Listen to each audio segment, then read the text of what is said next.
Hello, ladies and gentlemen. Welcome to One of Each Gaming stream of Final Fantasy XIV. An amazing game with a phenomenal story. Now, in the past, I have streamed through this game. However, I've never gotten any further than the end of A Realm Reborn in my streams. Currently, I've tried to stream this game 3 separate times, and 3 separate times I've absolutely failed. Something came into the middle of it, the quality wasn't good enough, the engagement wasn't good enough, various things would happen which would disrupt my playthrough. So, I decided, let's make a new playthrough, let's put everything I have into it. I'm probably going to make this a 2 to 4 year series, completing the game with extra challenges along the way. For example, all of my gear will be obtained from dungeons or by crafting. This will allow me to engage with A Realm Reborn in a very different way. And so as I'm going through A Realm Reborn, now that I have the ability to not just stream, but I think stream relatively well, I'm really excited to start again. However, there comes the tricky second portion of Final Fantasy XIV, which is that oftentimes it requires a lot of money to keep going, anywhere from $15 to $18 a month, which, for the gameplay of this game, absolutely worth it. Absolutely worth it. But that's not always the best route when you're making content on the game. So, I figured while I'm getting myself situated into my career, as I'm beginning my streaming career, as I'm beginning my YouTube, I'm thinking that this would be a good game to bring along with me as I'm going, as a sort of vessel that I can always come back into. Now, in order to guarantee that I can come back and record this whenever I want and for as long as I want, I decided to, utilizing One of Each Gaming, utilizing One of Each Gaming Chronicles, I utilized that account to make another Square Enix account, and then with that Square Enix account, I created a free trial, so that not only we can go through the brand new free trial, which has been updated ever since 6.5, but we can also spend as much time in this world as we possibly can. There's another benefit of going on the free trial mode.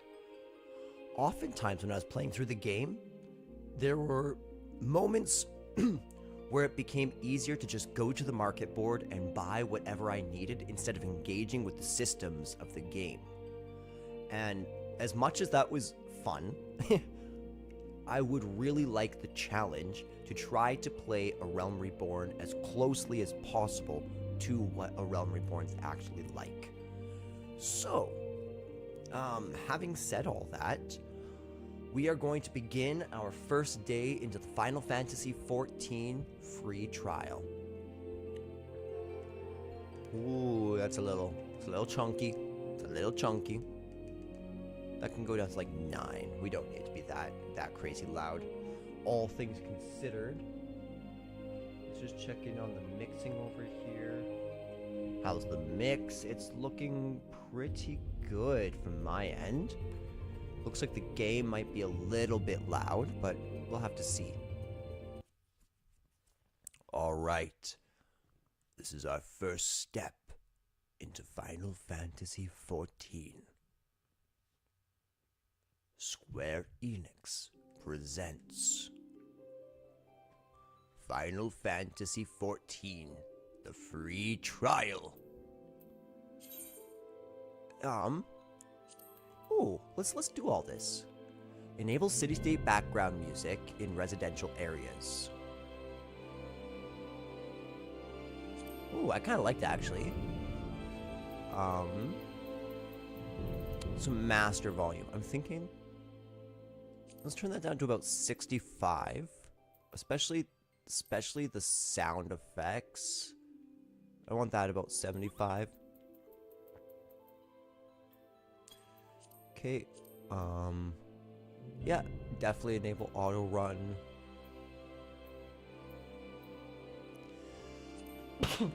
Oh, pardon me.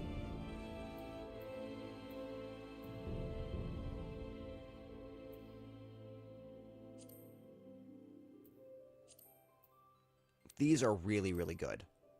Like, really, really good. HUD copy. Okay, we don't have a mouse.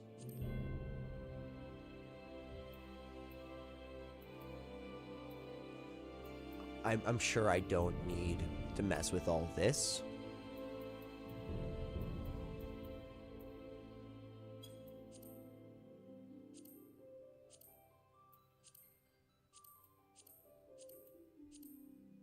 Ooh, that's so hard.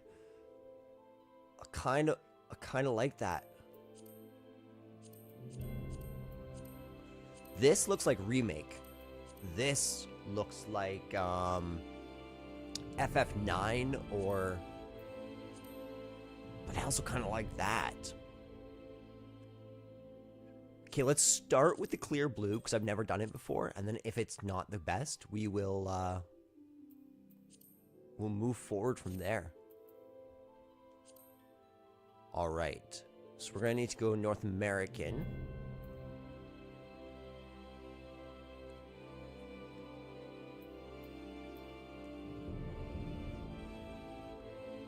Is there any reason to go one or over the other?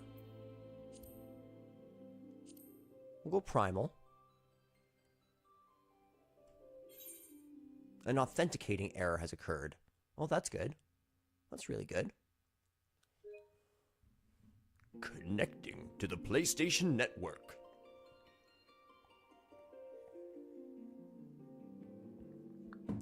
Hopefully this is not foreboding.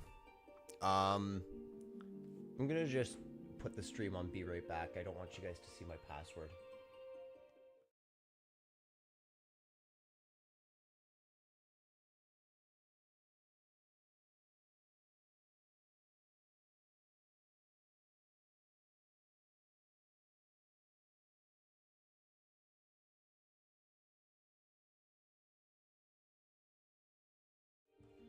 All right, we're in.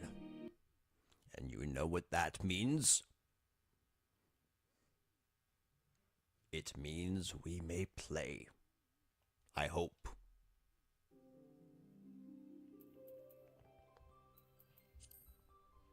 Okay, primal, proceed. Let's see if this will work. Yes, okay. That seems better. Ooh. Heidelin. So pretty. A vibrant planet blessed by By the light of the crystal. I love his voice. Azure seas, encompassing the westernmost of the 3 great continents. There lies a realm embraced by gods and forged by heroes. Her name. Oh, it's so pretty. The annals of Eorzean history chart the rise of a succession of great civilizations, each one enjoying an age of peace, the astral eras. To date, Okay. all have proven ephemeral. Yeah. As civilizations go. In the year 1572 of the 6th and most recent astral era, the Northern Empire of Garlemald amassed a great army at the heart of Eorzea, seeking dominion over all. This is a dope battle scene. Rising in desperate resistance, the forces of the Eorzean Alliance met their would-be conquerors in the field. Yet, even as the battle raged, the lesser moon, Dalamud, was plucked from the heavens through imperial machination. From its core emerged the elder primal Bahamut, who unleashed his fury upon the realm. That's so cool. The devastation. Yeah, like this cutscene, man. They nailed it.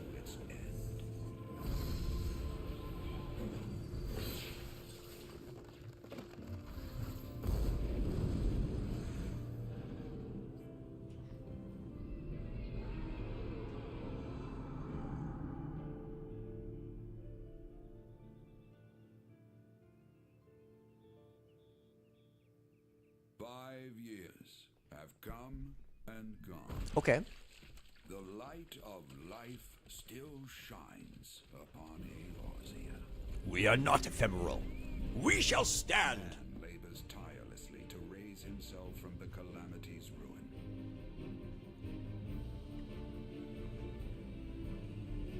The realm is full. Oh, look at Odin there. Stranger to him. Oh, he looks dope. Yet heedless of what lies ahead, he shall press on. I know everyone says that you don't want to play 1.0, but I really wish I could play 1.0. Prosperity. Amid this period of great change, an adventurer arrives in Eorzea, one whose tale is yet unwritten. That's us, guys. That is us.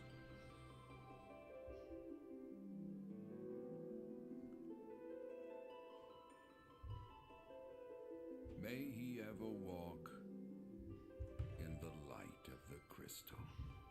Yeah, okay, Louis Suar's voice actor has the best deep narration. He's so very good at this. Rolling off the top. And you know that he's very good at this deep voice. I can't do it. But Louis Suar's voice, like, man, you could cut something on it. Welcome to Eorzea. So, we have a couple different classes here. Let's read through it. The Hjor. The Hjor are said to have first traveled to Eorzea from her surrounding continents and islands. 3 great migratory waves later, they are now the most populous of all the civilized races. They exhibit a relatively modern physique, both in height and build, and are known for their peculiarly short, rounded ears. Hjors are well suited for traveling long distances by foot, a trait thought to account for their swift proliferation. Their espousal of an eclectic variety of languages and traditions is a legacy of their diverse heritage, as is the resulting lack of a unified cultural identity. And there's the difference between the two. The Elezen. In former times, the Elezen were the sole inhabitants of Eorzea, claiming dominion over her. Traditionally, a nomadic people, the tall, slender Elezen believed the realm to be theirs by divine right. Unfortunately, this belief made the eventual appearance of the Hjor in their multitudes akin to an invasion, and a long history of conflict ensued. Ultimately, the Elezen diverged into the 2 clans that exist today. The Wildwood Elezen took to the forests to protect their homeland, while the Duskwhite Elezen withdrew to caves and subterrane, opting instead to avoid all contact with any but their own. Lalafell! A wee people, sporting short, round bodies. The Lalafell appear as no more than children to the eyes of most. Many of these nimble little folk hail from the islands off the South Seas, where they practice a simple agricultural lifestyle. It was not until the opening of the maritime trade routes that the gradual migration of Lalafells to Eorzea began. That accent switched 5 times. Now, one of the most well-established races in the realm, Lalafells can be found in great numbers in nearly every city. Though Lalafellan culture places great... Why can't I read? Though Lalafellan culture places great emphasis on blood relations, individuals are known for getting along amicably with members of all races. The Mikote. The ancestors of the Mikote made their way to Eorzea during the Age of Endless Frost, traversing the frozen seas in pursuit of the wildlife, upon which they subsisted. Adaptation to a hunting lifestyle has fashioned them with a keen sense of smell, powerful legs, and a tail which provides them with exceptional balance. Mikote are known to be very territorial, and many individuals tend to lead solitary lifestyles, particularly the males. The Rogadin, known for their brawny builds and piercing eyes, brother. The Rogadin are the largest and most rugged of Eorzea's races, brother. The majority of the realm's Rogadin belong to the Seawolf clan, a maritime people who earn their keep on or by the sea, be it as sailors, fishermen, or pirates. Comparatively fewer in number are the Hellsguard, who are known for their more earnest demeanors and can often be found working as bodyguards and smithies. And then finally we have the Aura. The curved horns and beautifully patterned scales that characterize the Aura often give rise to speculation that members of this Hyur-like race native to the far eastern continent of Othard are in fact the progeny of dragons. This, however, has long been disputed, with scholars citing several distinct differences in the two races as evidence of the decidedly dissimilar roots. The first and foremost being the enhanced hearing and spatial recognition granted by an Aura's cranial projections, traits not attributed to draconian horns, and the second being the gross disproportion in body mass between the Aura males and females, again, a trait widely unseen in dragons. Oh wow, oh my gosh, how do they mate? He would just come to me, my love. Oh cool, we can still read them though. So we also have two more bonus races. We have the Hrothgar. Hailing from the distant shores of Ilsabard, the Hrothgar are a burly people of lion-like appearance, or the males are at least. Females number staggeringly few among the population, and thus are rarely so much as glimpsed by the other races. The Hrothgar's imposing countenance, mitigated not at all by their sharp claws and still sharper fangs, incited panic amongst Eorzeans upon their arrival. As they were also unable to communicate, initial interactions with the common folk often escalated into conflict. It was not until the Hrothgar gained mastery of the common tongue that fears were allayed, and in time they would be as neighbors, welcome in all corners of the realm. The Viera. Of tall stature and slender frame, the Viera's physical appearance is strikingly similar to that of the Hyur and the Elizin, save for their distinctive long ears. Adhering to a strict code known as the Green Word, they're prohibited from contact with the outside world under threat of exile. Oh, that's really, really cool. So they straight up took that from Final Fantasy XII. Their society is purely matriarchal, and males of age are seldom, if ever, found within the bounds of any village. They instead serve as protectors of the wood from the shadows, that no evil may ever encroach on their sacred land. That's super cool. So we are going to go with a Hyur. Now, here's the thing. I have sort of a headcanon in mind for my character, which is kind of lame, but that's okay. This is our story. And our story has a main character who has a backstory. We're not a Final Fantasy I character.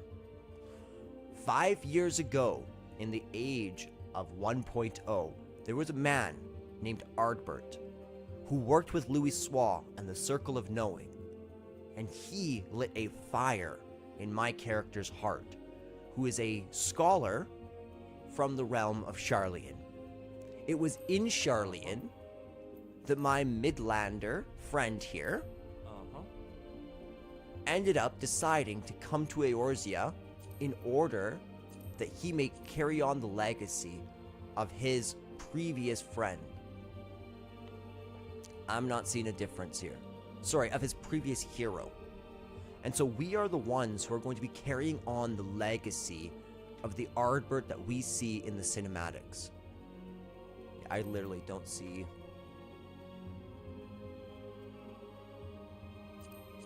We'll go chiseled.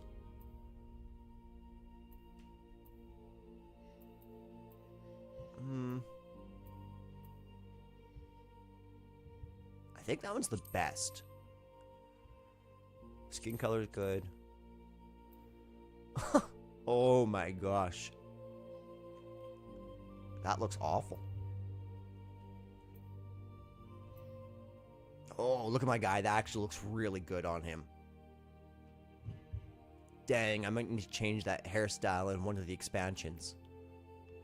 Absolutely not. It's not bad. It's like the Thancred.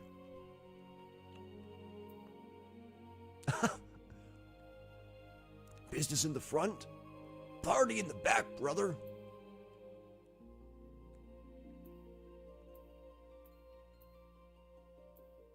The pompadour. Okay, so we're just gonna go with the regular hair color. Yep, brown. Ooh, I like one.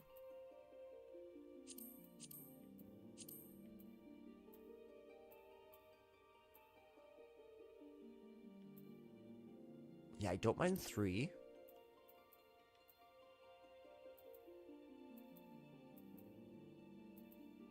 I think 1's the best.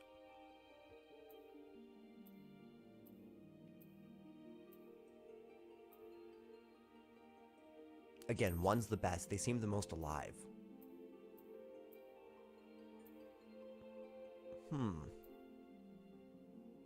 Large. And we're gonna make them like striking blue. Eyebrows.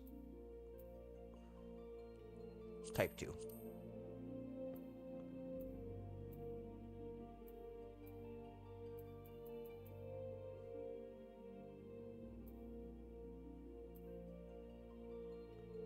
I'm thinking 4.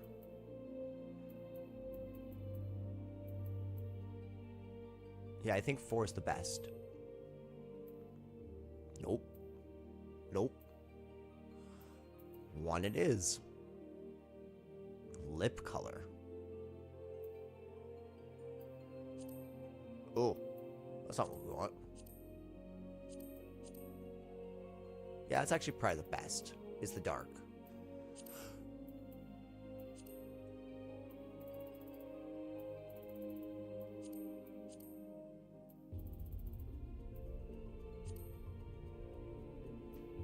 There we go. You confirm that. Facial features.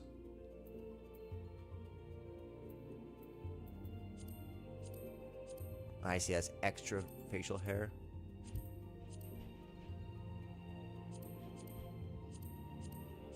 Nah. No, no tattoos. No tattoo colors. No face paint. No face paint. Stop it. Okay, no face paint colors.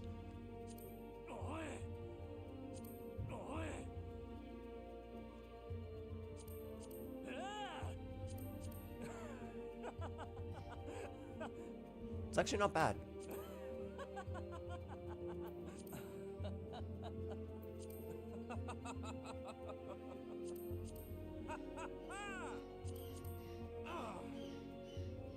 I really like 4.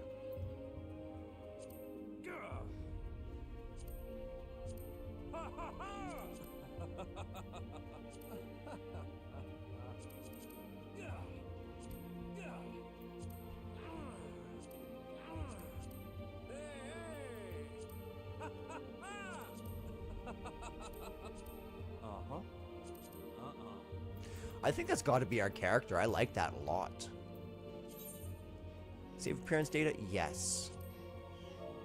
What are we going to name him? I'm going to go grab a coffee, and by the time I get back, we will have a name for this gentleman.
All right, ladies and gentlemen, we are back. And I have a name.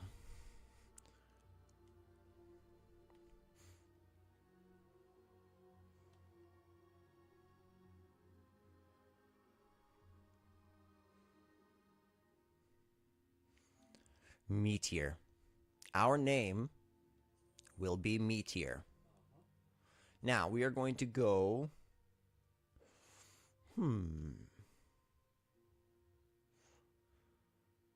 We'll go 4th Astral Moon. 26th day. This is legitimately my birthday. So I figured it seems like the right thing to do. Holone. So, in my headcanon, we are named Meteor after the famous hero who fought in the war at Cartano. That's why it's called. At Cartano, my character was named after the feats of my character. So my character's real name is Ardbert Lux. However, he's taken on the alias of Meteor Lux after the one who saved us from the meteor 5 years ago. And I worship the god Thaliak, or Thaliak. Thaliak, ruler of rivers and wisdom, and the god of knowledge, is the guardian deity of Charlian. He commands the element of water and is associated with the third moon of the Eorzean calendar. Thaliak is the father of Limlayan and the teacher of Byragot. He is often depicted as a reserved scholar holding an ashen staff. His symbol is the scroll. So, I don't really feel like reading every single one of the openers there on the gods, because it ends up telling us throughout the game itself.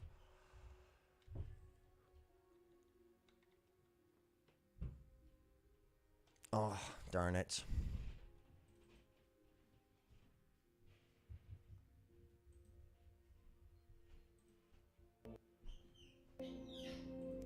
Hopefully that wasn't too terribly long for you guys, that I was paused.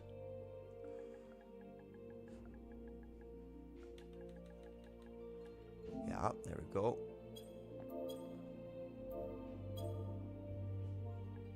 And then lux. Lux being the word for light in Latin. So we are literally meteor light. And apparently, Meteor is the canon name of our character. Beginning new game with this character? Let's do it! And with that, we've taken our first steps into the wonderful world of this game. And we found a queue line! Go back, men!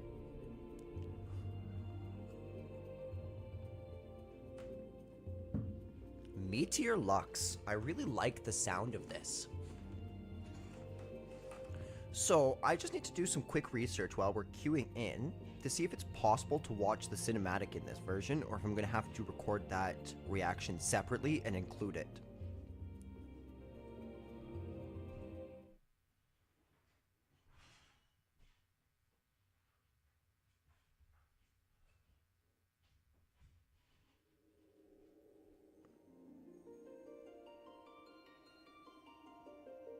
I've been summoned by the prelude.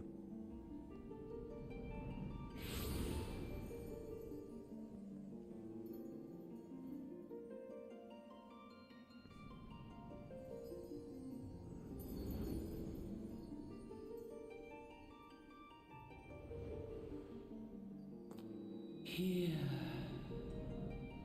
All right, check. We've got that one down. I heard you.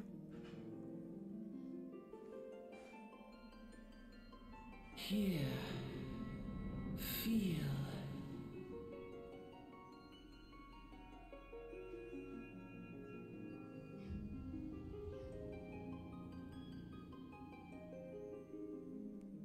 Let me drink deep of the realm's story. Let me hear. Let me feel. Let me be scared of this weird Dementor. Ah! I'm so evil. Feel. You can tell by my pointy mask.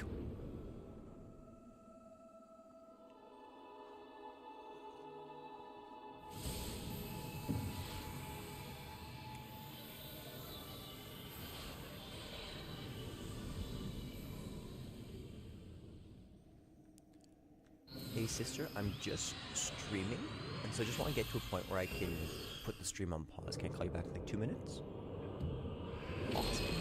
You're currently on the stream. Alright. Awesome, love you. It'll only be like 2 minutes, just in the middle of a cutscene. Alright, love you. Alright.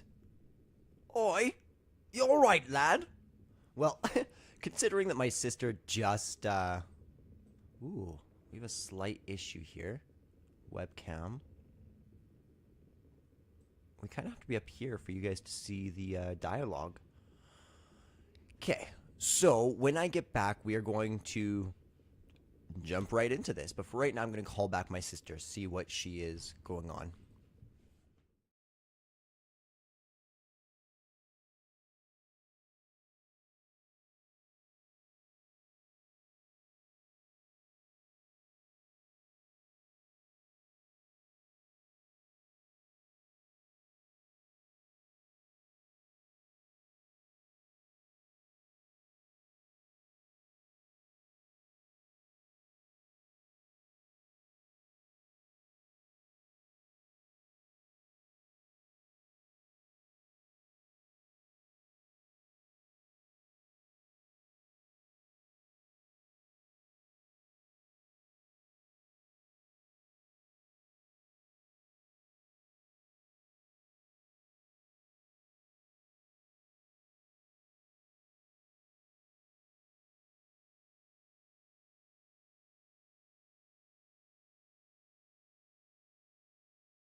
Alright.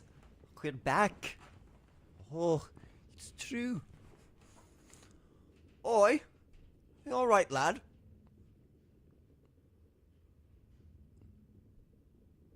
Oh, crazy dream. Crystal. Black robe. You're moaning in your sleep and sweating buckets besides. Rolling of the ship got your stomach churning, has it?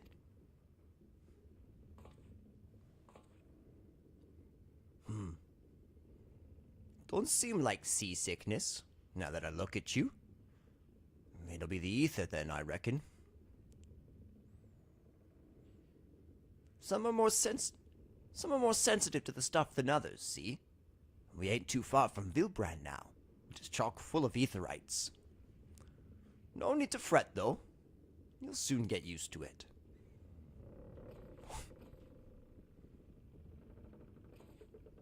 Lurching ship? Ugh. Might as well have been bloomin' seasickness. Ship's leaping around like a demented chocobo today. I reckon I might head out on deck. Get myself a breath of fresh air. Limsa Lominsa's still a fair way off, in case you're wondering. Seeing as you're awake and all, but you come keep me company till we get there. Them young'uns don't care much for conversation, see? Any road. Running's the name, and peddling's my trade.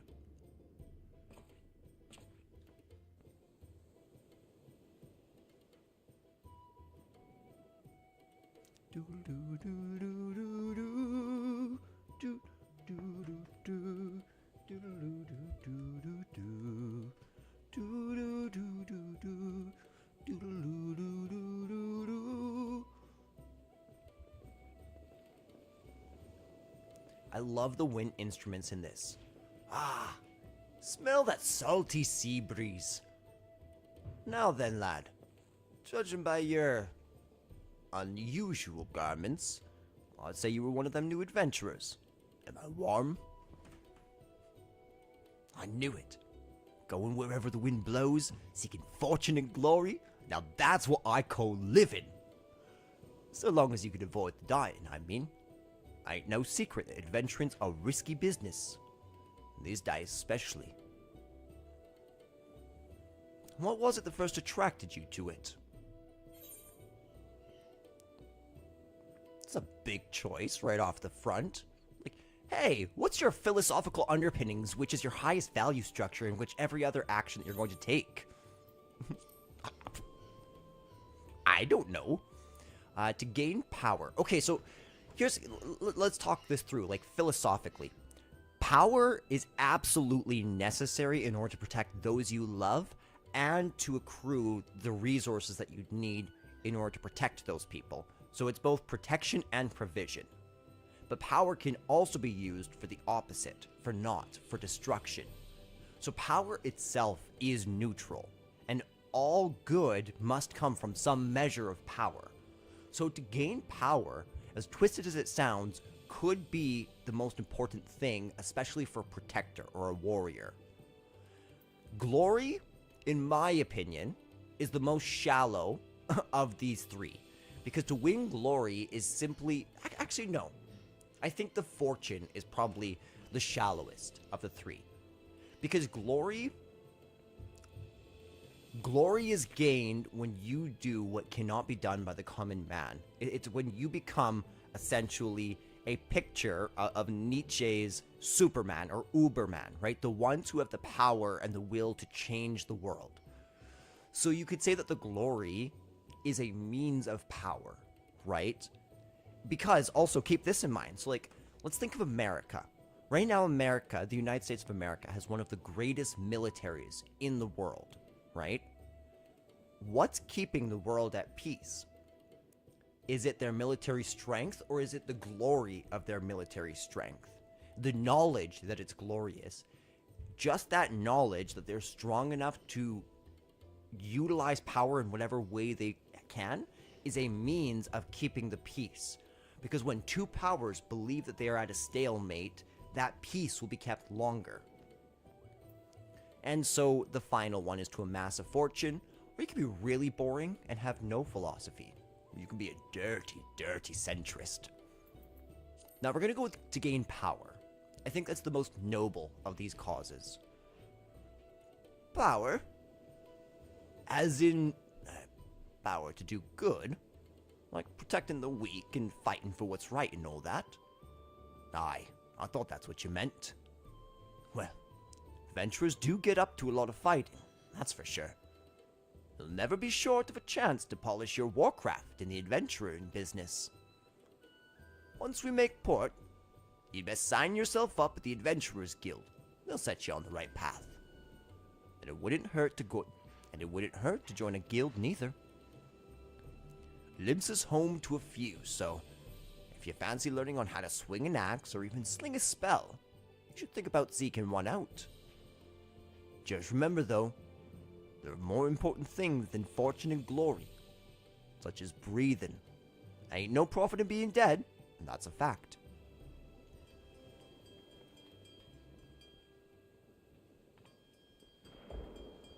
Oh. Brace for a storm, the likes of which we've never seen before. Brace for a storm. Ships! Off the starboard bow! Pirate colors. Pirates? Bloody hells. Have you no sense? Get below!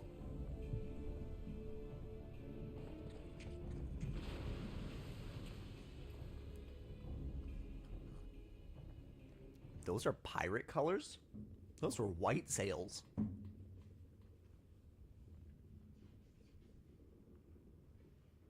What is the world coming to? Pirates firing on a ship flying Lominsa colors. Bastards either have a boatload of balls or bugger all for brains.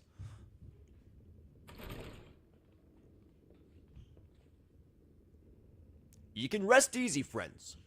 We've made it out of cannon range, and no buccaneer's bark will catch this flighty temptress once the wind's in her sails. That was too bleeding close. Whew.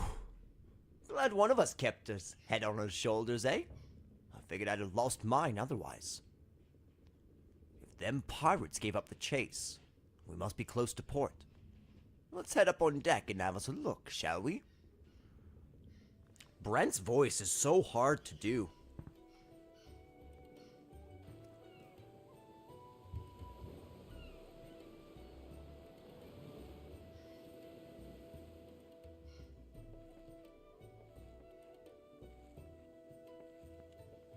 By the by, is this your first trip to Limsa Lominsa? Yes. It is? Well then, let this journeyed itinerant tell you the ins and outs of the destinations. Limsa Lominsa prides itself on being Eorzea's foremost naval power. Weren't too long ago that the place was ruled by pirates. Well, thanks to the current admiral's civilizing influence, the city-state could almost pass for a respectable nation. You'd never guess that she was once a rum-swilling buccaneer herself. Goss. Most folk ain't so quick to change. And with a town full of liberty-loving ruffians, you can imagine how many naysayers and troublemakers she's got to deal with. Like them pirates who took a fancy to us just now. And if that weren't bad enough, I've heard the Sahagin are raiding the coast, just as bold as you please. Them are the sea-dwelling beastmen, the locals call fishbacks, in case you didn't know. Ah, at long last. Land ho! Ah, behold, Limsa Lominsa, a nation blessed by the ocean's bounty and beloved of Limlane, goddess of navigation.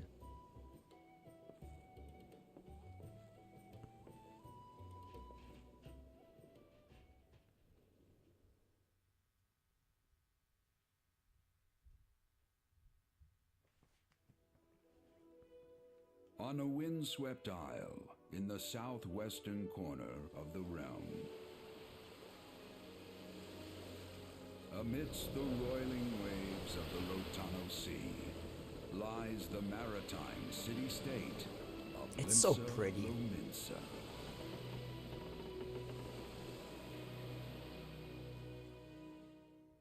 To this haven for bandits and brigands, cutthroats and curs, seekers of both freedom and fortune, comes a lone adventurer.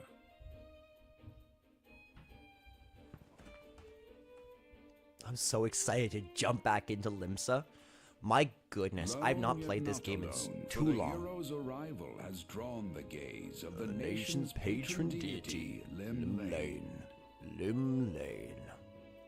Ah, a land forged by What gods. shaking fate has she descried in the churning waters of this Mortal's future.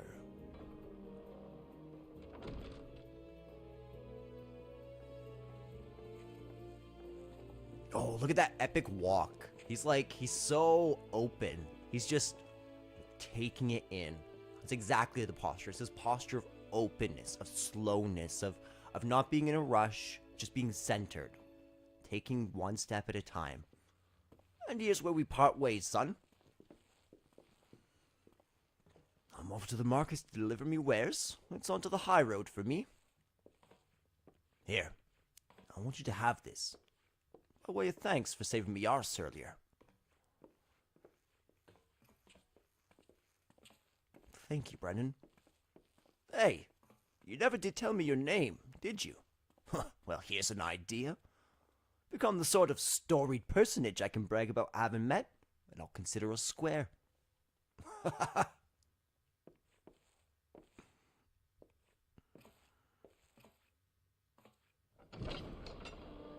Through peril and hardship, discovery and triumph, may the navigator guide this brave soul on his life's voyage. Till sea swallows all. Till sea swallows all.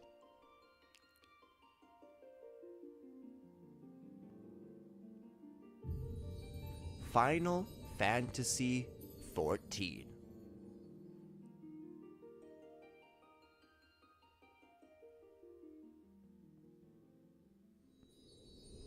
That's such an awesome opening, man. And that opening tells you so much about this world. We know that it has a new government, which has just arisen. We know that there's tensions in the city because they're trying to trying to unify various factions and trying to get the pirates to lay down their pirateering. We also know that there are another tribe of what they call fishbacks or Sahagin, who are troubling the people.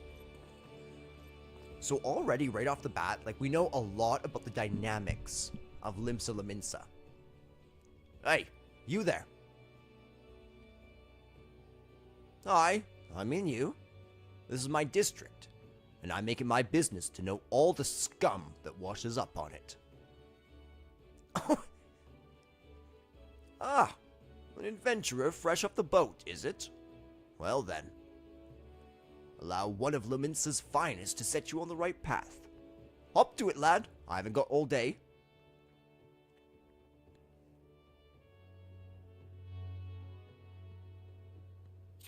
Oh, look at this. Controller. The controller, the PS5 controller is really, really good. You may think that you should not... Hey! Where in the bleating hells do you think you're going? I told you to get over here. Can I at least talk to Aldskiff? Aldskiff. I'm the hired captain of the Orion. She's a fine vessel.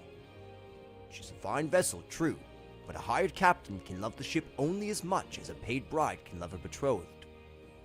A ship of my own is all I've ever wanted. I was a gill away from buying one when the calamity struck, but how can I complain when so many lost so much more? Alright, what's up, Risflow? So we're going to accept this. Now then, I'm sure you're itching to explore, but adventurers are required to register their presence in the city. And without a bit of local knowledge, you're likely to get your throat slit in some piss-stinking alley. So before you go do anything else, get yourself over to the Drowning Wench and enroll with the Adventurers Guild.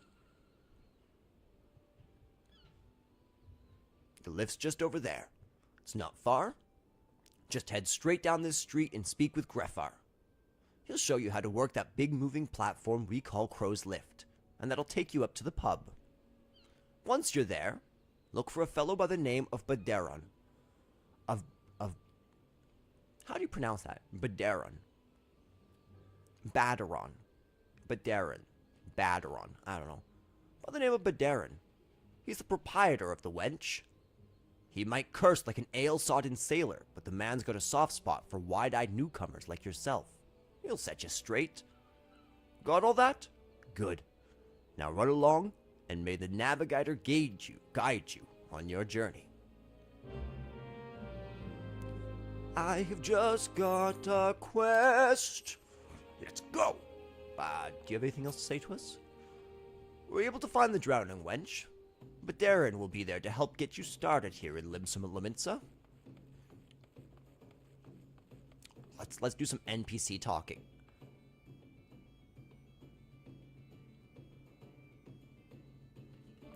Listen to that drum. It houses the airship landing, the Adventurers Guild, and at the very top of the command room of the Admiral, from where she keeps a watchful eye over Lominsan air, land, and sea. The Crow's Lift will carry you up and down the tower as fast as the crows fly. You need only speak with Greffar and tell him where you wish to go. Fazumi? This is Bulwark Hall, the lowest level of the mizzenmast. In case you aren't familiar with the nautical term, a bulwark is the planting that prevents waves from swamping a ship's decks. Replace waves with hordes of howling beastmen, and you'll get an idea of the purpose for which this chamber exists. Okay. Let's look at the... I guess that makes sense. Here's the city-state. There's the upper level. Yeah, I guess this makes sense. The mizzenmast would be like the central defense system, and you could just put everyone up there in order to stop any raid from happening. Welcome to Limsa Lominsa. If you've a mind to visit the Drowning Wench, the Crow's Lift will take you there.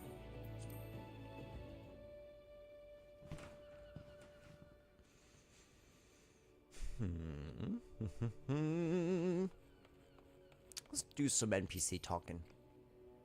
Most seafarers, a bloke meets are rougher than a barnacled hull. These Lominsan scrags are something else. Suppose I should expect not less from a city which was founded by pirates. What's up, Gregory? What you got going on here? Just doing some good eating? It is rumors, or like-minded fellows you seek. You've made the right choice in coming to this tavern. It is a lodestone for all manners of travelers and explorers.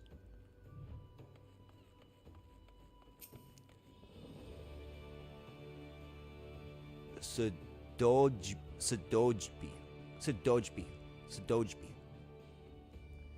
Nearly come to Limsa Lominsa, adventurer. And I suggest you speak with Baderon, the owner of the Drowning Wench. Okay, that scared me. Think of him as a guide to our fair city. I thought that the capture had decided to freeze again. I don't think I've spoken to Nania yet. The Drowning Wench will always be a favorite among pirates. She's cheap, she's loaded with grog, and she never says no. It's been a favorite haunt of adventurers for nigh on 20 years, ever since a retired freelance and his comrades established the Adventurers Guild here. Okay, so a retired freelancer and his comrades established the Adventurers Guild. That's cool.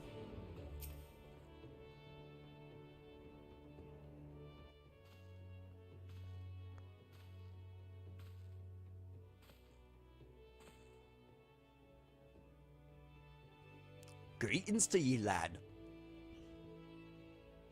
Lippy? Ah, but you ain't here for the drink, are ye? You've come with a mind to try your hand at adventuring, I reckon.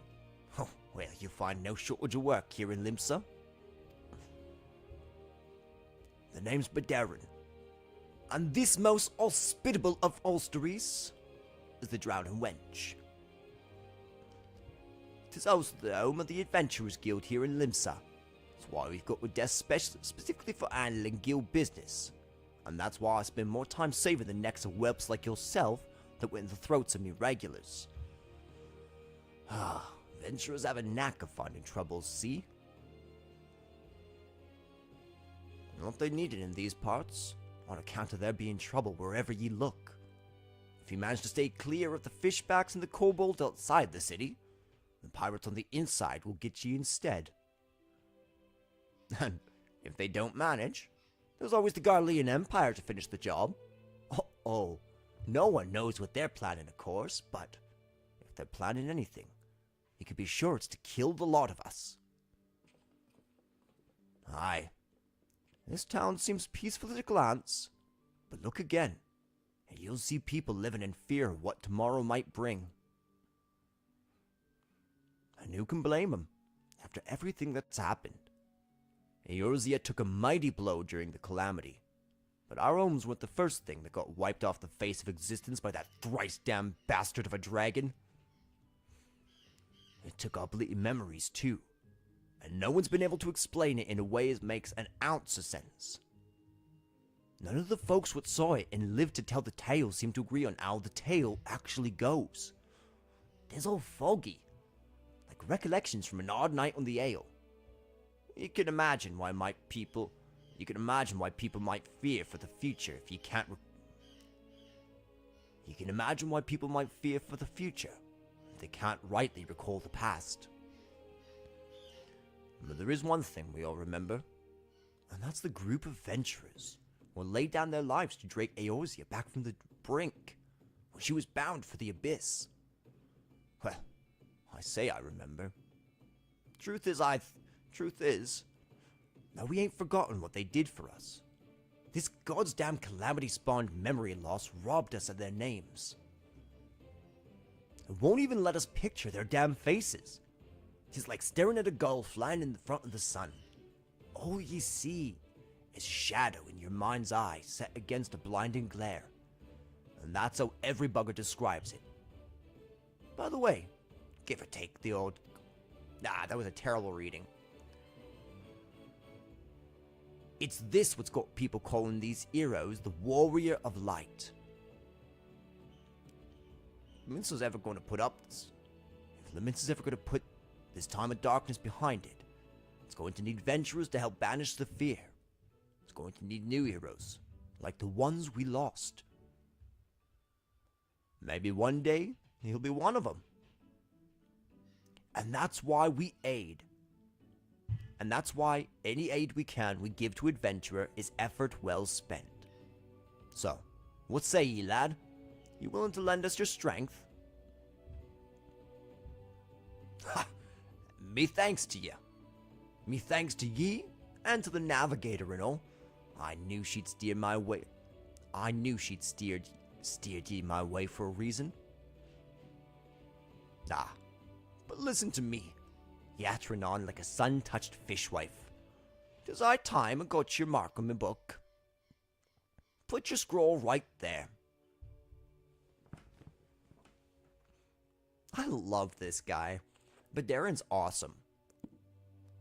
Meteor Lux, is it? And a fine name it is. Congratulations. You're now an upstanding member of the Adventurers Guild.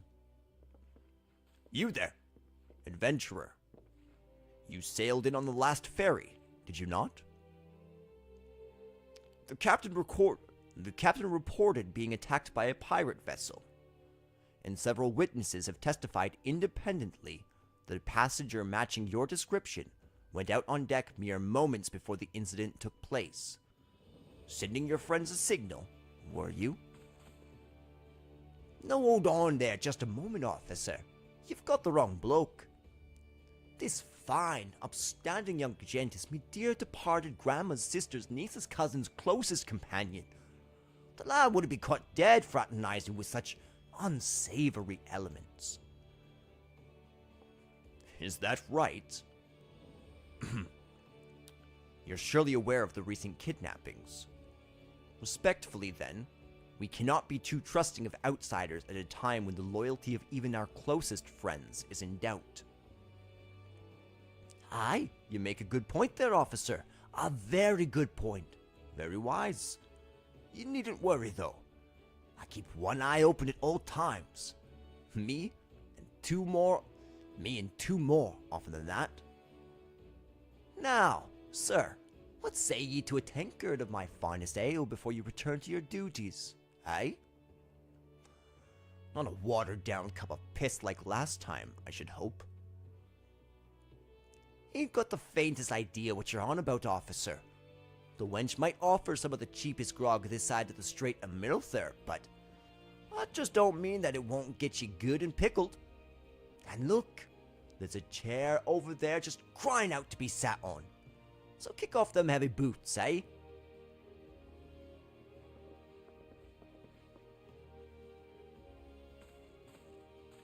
You'll have to excuse these eager bloody yellow jackets. There's been a spate of kidnappings, see, and they ain't got a clue who's behind them. Naturally, they've taken to clapping irons on anyone who looks vaguely suspicious, which means adventurers, visitors, pretty much every bugger else in this town. Don't take it personal, though. Us Lominsans can be a headstrong bunch. Oh, don't take it personal, though. Us Lominsans can be a headstrong bunch of bastards, 'tis true. But given time, we'll grow on you. Now, where was I? Oh, aye. Welcome to Lominsa. Welcome to Limsa Lominsa, where the sea's as green as the faces of me patrons after a few too many black belly whiskies. Now, take a moment to gather your wits, and we'll get started with learning ye the ways of the city.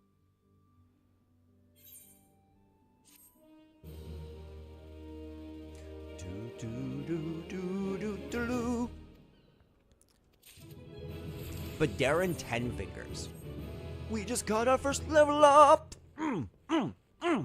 Yeah. This is so good I need to dance.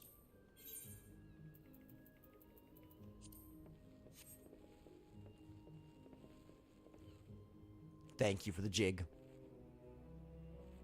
Oh, I will be right back, guys.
Alright, we are back. We've just danced happily for our first main story quest, and now let's begin our second. Right then, let's start you off nice and easy with 3 tasks which will help you get used to life here in Limsa.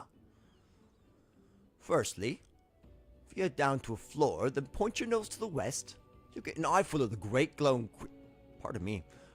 crystal in the middle of the courtyard. There's an aetheryte, a device which can move ye from one place to another in the blink of an eye. Ain't no swifter way to travel, providing there's an aetheryte where you want to go, of course. Have a chat with the Yellow Jackets on guard down there, and you'll be treated to a lecture on the workings of the device. Before you do that, though, remember to touch the thing. Strange as it sounds, it won't work till you have. Second on the list is the marketplace. You'll find weapons and armors and all your Ventrium bits and pieces for sale in the district which lies beyond the Aetheryte. Don't go throwing your gill around just yet, though, or you'll get fleeced quicker than you could say, "Was me coin purse? Was me coin purse so light?" Have a word with Sorsblight instead. He's the head of the Merchants League, by the way. Give him this old octant and he'll treat you well. For the last of me helpfulness, I suggest you meet some fellow axe wielders of the Marauders Guild.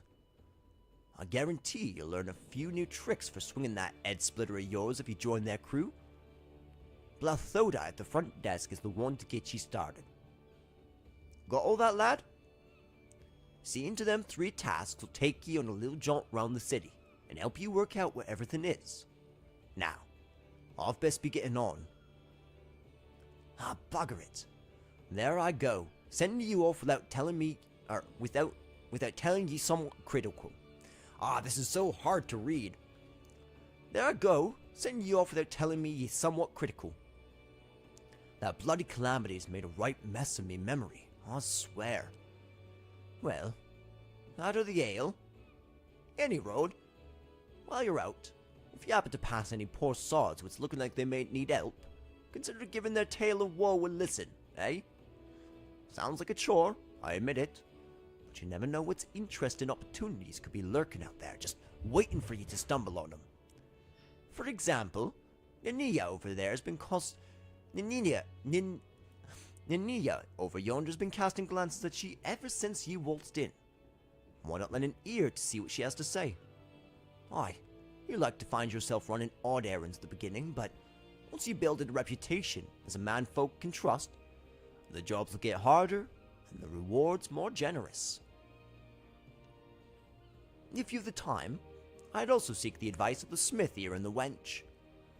The lads as bear the titles have some fine advice for them just starting out in the profession. And that, my lad, is how ye go about becoming a legend among adventurers.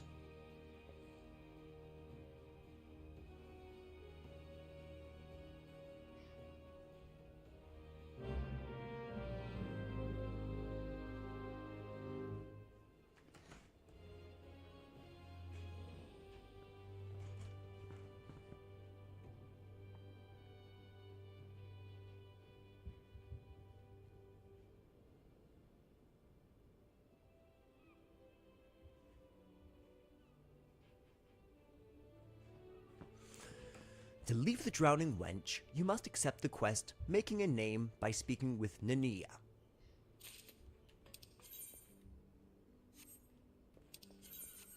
We don't need the tutorials. Well, would you look at this? A shiny new adventurer. Listen close, lad. I have some information that might just help put you on the map here in Limsa. I was passing through Bulwark Hall not long ago and saw a bunch of herbs just scattered about on the ground. Now, I'm not entirely certain, but I think they might have been the black market wares known as dream flowers. Limsa Lominsa is a busy port, and not all the merchants that blow in across the strait are above board, if you know what I mean. How'd the plants end up in the mizzenmast? Who knows? Might have been a deal gone bad. The important thing is you make a name for yourself by handling them. Speak to Skinreel, and he'll show you, and he'll take you down to the first floor. Then all you have to do is pick up the herbs and take them to Aldskiff at the Octant. Being a worldly captain, he knows a thing or two about such shady goods. Okay. But let's do some amount of exploring up here. Bit premature for you to leave, don't you think? Or have you already heard everything that shady bloke behind the big desk had to say? If so, then you should know it's only polite to spare a moment for those in need. Like the Lalafellin lass at the table who's staring at you right now. Okay, we'll do the quest. Yes, I want to go down. Alright, so, let's go find the drugs. One drug. Two drugs.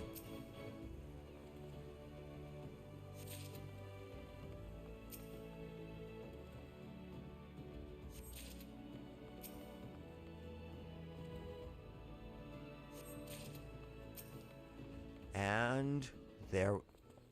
Whoa. This looks so packed. Okay, we have to fix something there. So we want character configuration. Control settings. Item settings.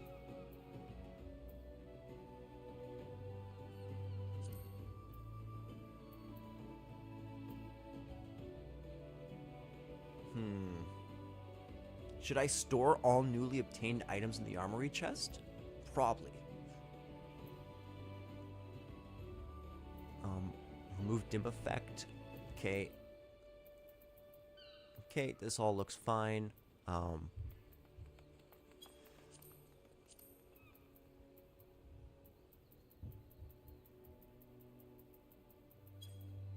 Display, this is... Let's see how that is.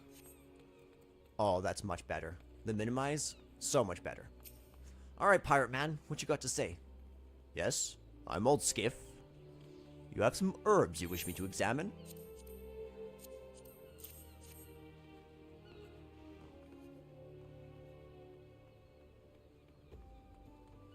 Yes.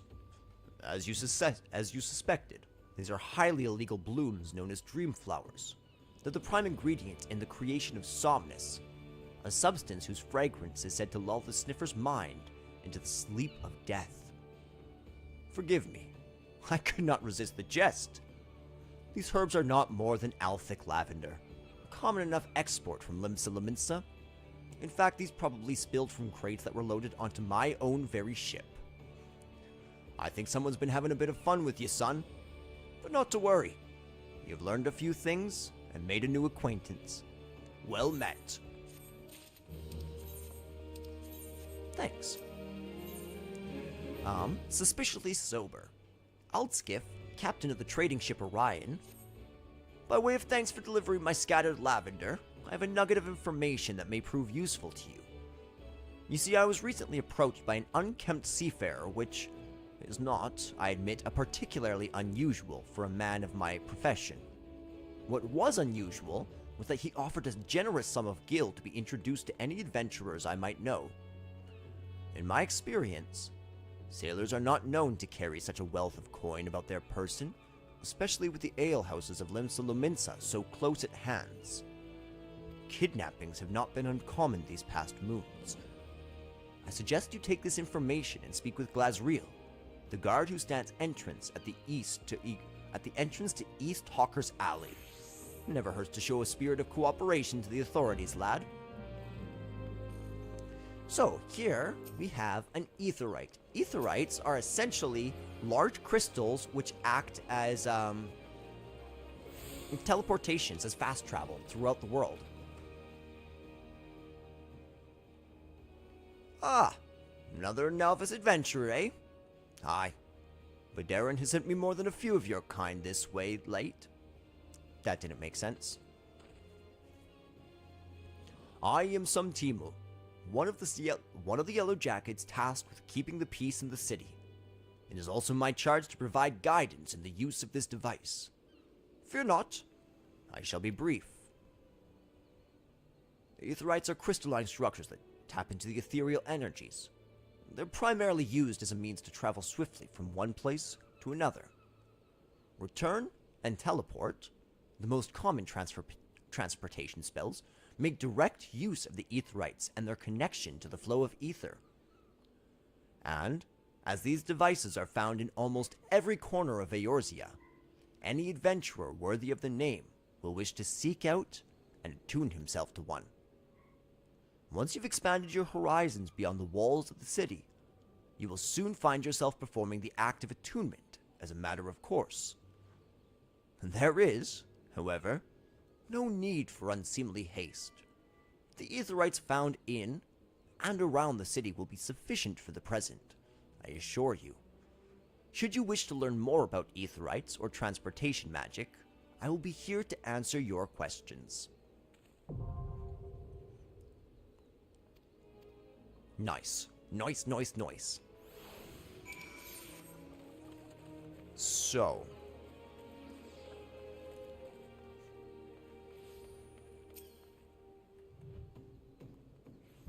So this is Genesim.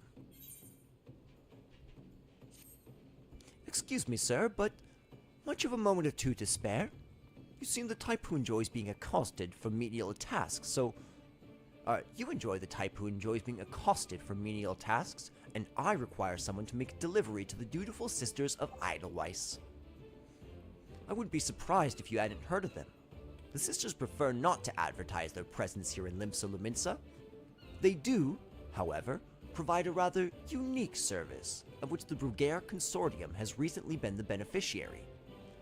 I would have you deliver this package to their doorman, Lawnward, along with our profuse gratitude.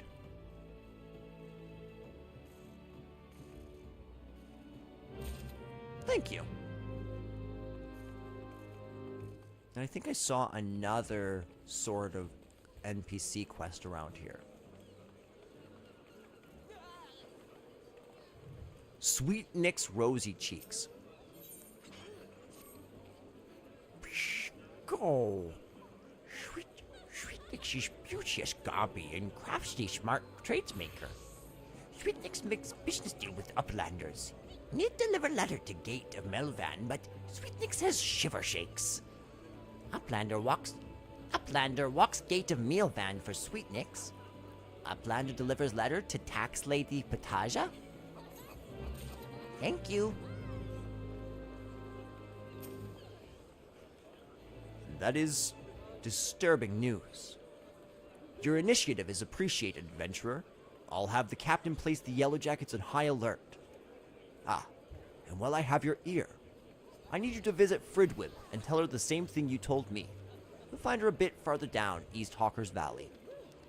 Fridwib has frequent dealings with adventurers, so any warning you give should soon spread through the city. Alright, I can do that.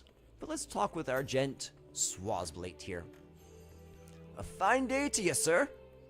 Welcome to the most replete marketplace in the grand realm of Eorzea, where every shelf groans under the weight of wonders born from all four corners of the world. Pray, browse the stalls until your eyeballs ache from ogling the overabundance of unbelievable bargains. Now, as much as I would love to elaborate upon the unrivaled quality of our merchandise, I must tend to some cargo. But recently arrived at the dock. You bear a gift from Badarin? Whatever could it... Ah! My Octant! By the Navigator, I must have left it behind in the wench, along with a week's pay and several bells' worth of intoxicated memories.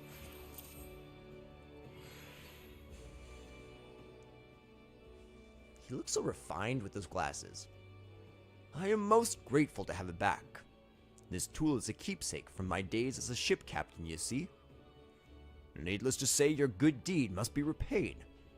And what better recompense than the wisdom of a master merchant?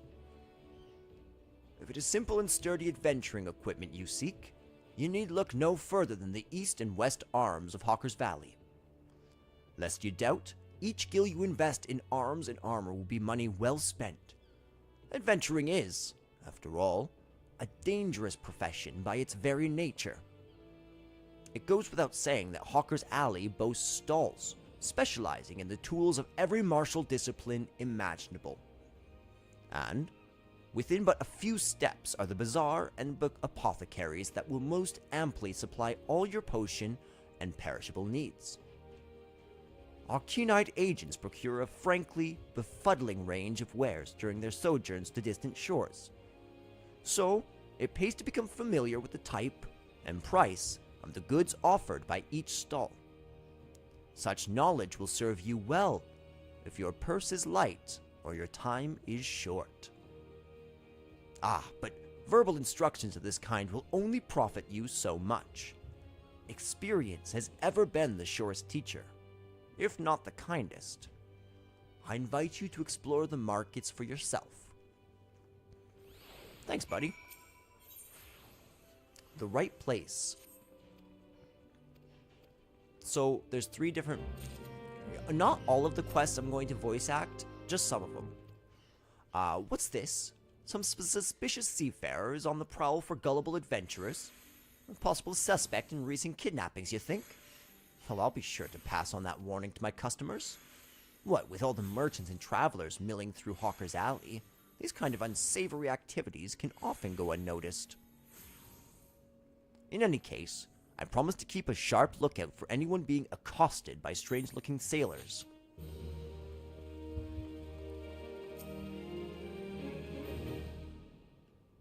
Yeah, so basically what we're doing in this quest is we're just going to be checking up on the prices of a lot of stuff, so it doesn't require a whole lot of exposition. So these are small aetherites, so it's going to try to explain it, but what you could do is, so now I could warp here and here. Oh man, it's so huge that they actually kept this update from 6.0 in the free trial. This didn't used to be this way. Before, you kind of had to memorize where each of the aetherites were and try and remember what one you wanted, exit, and go back in. So I'm so happy that they did this. Ooh. Kyokarun. Kyokarun. Kyokarun welcome, customer. Kyokarun loves his lovely trade. Kyokarun's good are goodly made. Thank you for your hard work, young rat boy. Fine day to you, sir. What can I interest you in? Why, you seem interested in most everything, don't you? Is this one of those investigations? Well, I have nothing to hide. Ben Singh. Here's the price list. Nothing wrong with the markets, far as I can tell. You oftentimes get pirates selling stolen goods at cutthroat prices, and that drives the numbers right down across Hawker's Alley. Thanks to these reports, though, we can tell at a glance when shady dealings are taking place. Good work, lad. Perfect. So just over here, we've got one more aetherite. And as we attune to this, I really need to go to the bathroom. Sorry for the constant break, guys, but I'll be back in like 2 minutes.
Hello, everybody. Sorry for that long break there.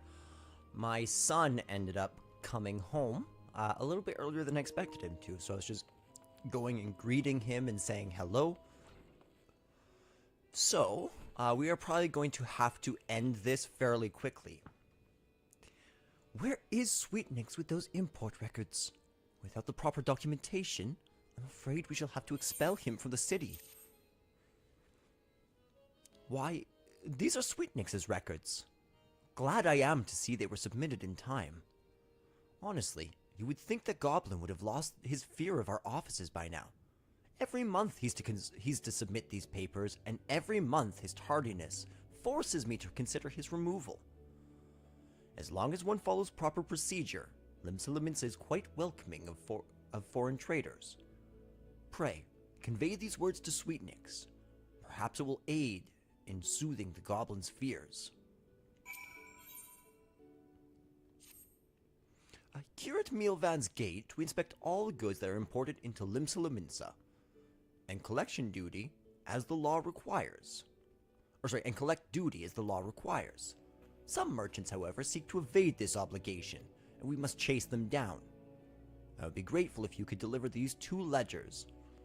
One to a man named Sundamel, who you will find at the Octant, and the other to a woman named Letitia, who works at the Bismarck. If you're uncertain about the whereabouts of the Bismarck, ask Suntimel when you meet him, and he will point you in the right direction. Cool. So we have no... That's not the right way. Okay, so there's nothing down that way. And from the looks of it, everything else is upstairs here. I love the day-night cycle in this game. It's so peaceful. Look at this gent doing some carpentry. He's a good man. Actually, like, the crafting in this game is so much fun. I'm so excited to get all of the guilds so that we can start crafting our gear. I'm also curious. Recently, I've been watching this gentleman named Wrath's Gaming, and he's been doing a solo Final Fantasy XIV game, in which every dungeon is done completely solo, right? And it's been so interesting to watch. Chucharoon's mouth waters at mouth-watering fishes from waters. So, here's the last of our Aetherytes down this way.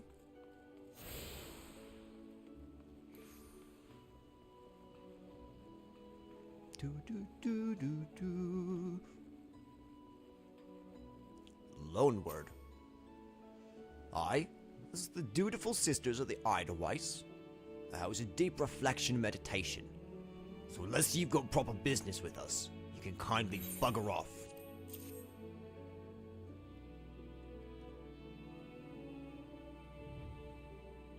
What's this then? A parcel from the Bruguiere Consortium, eh? Let's have a peek inside. Ooh, walnut bread and ginger cookies, eh? And a few of them Bismarck finger sandwiches too. Them consortium culls know the right way to show appreciation. Some of them sisters have unholy appetites, so I'd best save a few bites for myself before I take this inside. You let Janassim know that we're always here, should our boss have need of us again.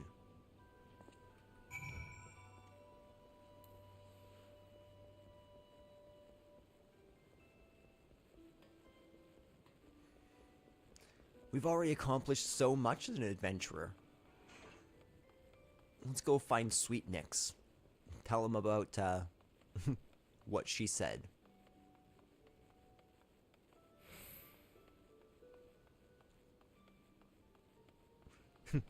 Sweetnix is just like, oh, authority scares me. I'm from the projects.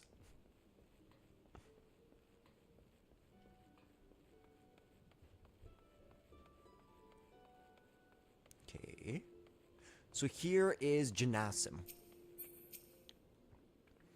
You delivered the package as I requested. Very good. I shall pass on the sister's sentiments to my superior. What manner of services do the dutiful sisters provide? Continue your stay in Limsa Lominsa, and you'll likely find out soon enough. In fact, if you're confident in your abilities and comfortable with the unconventional, you might just wish to approach them yourself. Okay, ladies and gentlemen, this has been One of Each Gaming. I have absolutely loved this game. We've done quite a bit to start off, so without further